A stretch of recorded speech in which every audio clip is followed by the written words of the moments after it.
Nearly 48 hours after the deadliest shooting in U.S. history, the grief grows along the Vegas Strip. The flashing marquees on the Strip that define the city now lit with messages of condolences for the victims and gratitude for the first responders who raced in to help.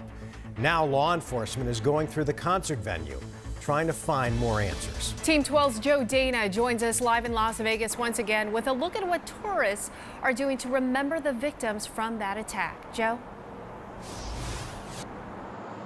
Tram, when you get a lot of tourists together in a city that's not their own, look, they're strangers to each other. They may be polite and there might be sort of a camaraderie, but again, they're tourists. Well, this tragedy has brought all of these people together in a way as they are now mourning fellow Americans. A city typically known for sensuality and sin has taken on a somber tone. Yeah, this is tear-jerking. Tourists who arrived here in recent days to vacation suddenly find themselves in the middle of a community in mourning. At this impromptu memorial on the north side of town, tourists and locals alike have left messages of condolences and sorrow. This group is vacationing here from New York. You came here to have fun, but after this, it's just sad. A tourist from Boston says he can't start his day until he comes here first to pay respects. How do you balance being here to have fun and being in the middle of this historic, terrible tragedy? I don't know. Not sure yet, but we're trying. May God wrap you in his arms of love. Holly Poppet intended to leave her cares behind in San Diego.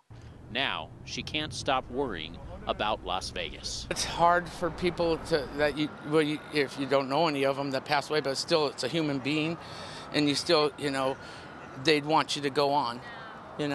They'd want you to go on. So tourists here, look, they're going on the best they can.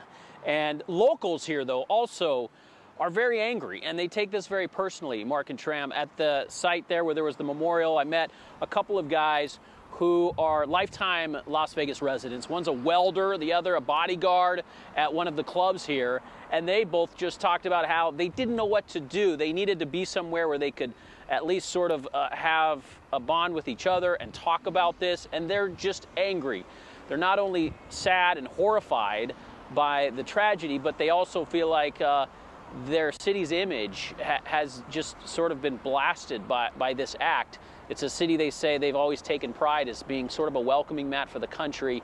And so a lot of mixed emotions here among both the tourists and the locals, guys. And it's still so fresh and so raw. Yeah, I mean, and that's a sentiment that's echoed by millions everywhere. Whether or not you're from that city or not, there's a lot of anger and sadness and frustration. So hard to still digest. Joe, thank you.